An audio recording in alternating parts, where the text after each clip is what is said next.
This here represents the surface of life.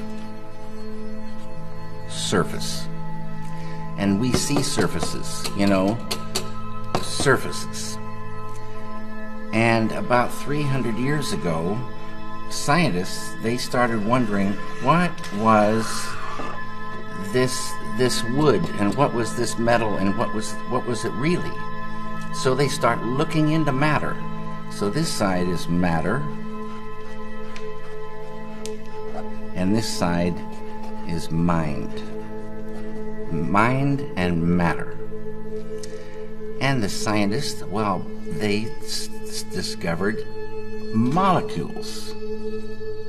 Deeper they went, and they discovered these atoms. And like I say, they thought that was the smallest particle for a long time. All these things we learn about in school. They went deeper, and they find inside the atoms these little electrons and neutrons and protons. And they went deeper and deeper and deeper, smaller and smaller particles, smaller and smaller particles. They found 4 forces. On a deeper level, the 4 became 3. And on a deeper level, the 3 became 2. And then, about 30 years ago, modern science, quantum physics, discovered the unified field. The unity of all the particles and all the forces of matter, of creation. Not only did they discover the unified field, but they found that everything that is a thing emerges from this field of no thing. Unmanifest it is.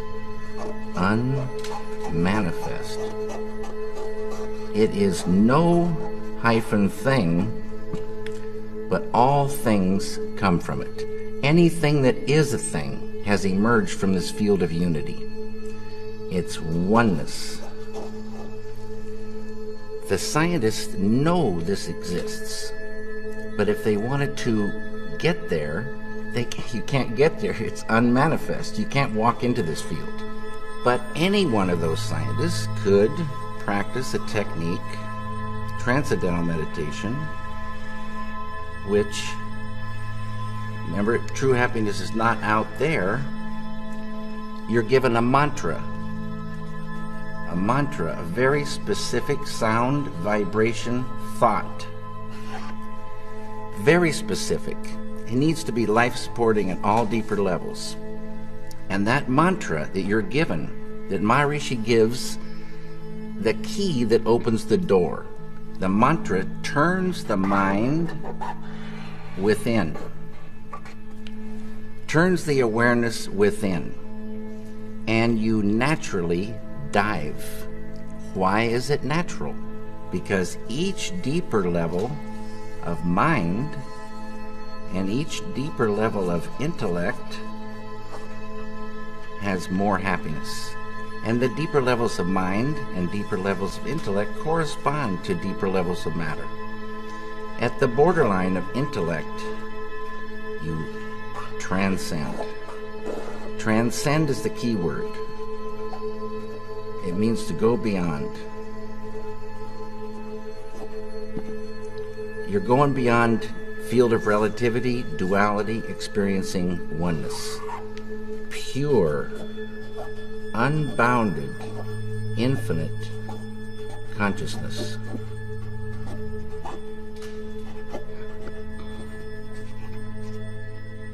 This consciousness has qualities: infinite creativity, intelligence, energy, love, power, and bliss. dynamic peace. Always been there, never had a beginning, it is and it will be forever. Unbounded, infinite, eternal, immutable, immortal consciousness, fullness.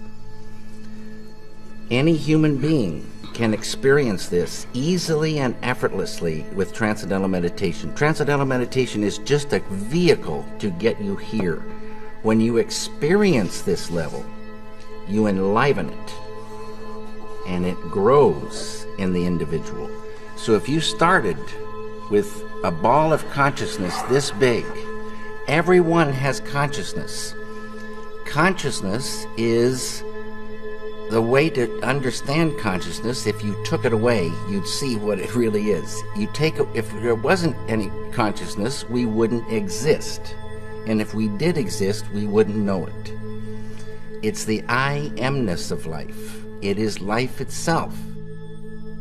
Tied to consciousness is all this: creativity, intelligence, energy, love, power, bliss, dynamic peace, all positive. Light of unity, all positive. You experience this level and you enliven it, and this ball of consciousness that you thought was just going to stay the same for the rest of your life starts expanding, and these qualities expand.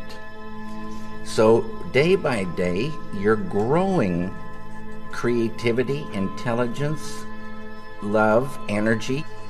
And this ball of consciousness is now expanding, and you're owning unconscious or subconscious more and more and more. Side effect of the growth of this consciousness is negativity starts to recede. Tension. I write all these things. Stress. Anxiety. Sorrow, depression, anger, hate, fear, all starts to go. Can't live in the light of this. It's easy to do. It's not concentration, it's not contemplation. Concentration, contemplation keep you right on the surface. You're not transcending. It's this field that does everything for the human being. This field. And you experience this field when you really get there and transcend. This is transcendental consciousness. It's, there's so many names for this field. The Tao, Kingdom of Heaven, all these names for this one field, the absolute, totality. In Vedic language, this field is called Atma. A-T-M-A means the self with a capital S. Know thyself. Get there. Know it by being it. Unfold it. And what you're doing is unfolding your full potential as a human being. Your full potential of the beautiful human being is called enlightenment. And people can unfold their enlightenment. And this is all the thing tied to peace. It gets to the point where you couldn't hurt another human being. It would be like hurting yourself. This is the way it is supposed to be. It's not the way it is, but it would be so beautiful. But the key is there. This feeling, it just grows, and it's real. It's much more real feeling than our world, which is pretty much an absurd joke when, somebody is blowing children's heads off in the name of peace. It's a sadness. It's the old way. And now there is a new way to real peace, and nothing to do with killing. And so it's reached a point where you just wouldn't ever think to hurt another human being. And you travel in real peace, you travel and you meet friends, not enemies. The light of unity destroys the enmity in an enemy, destroys negativity. There's no more enemy.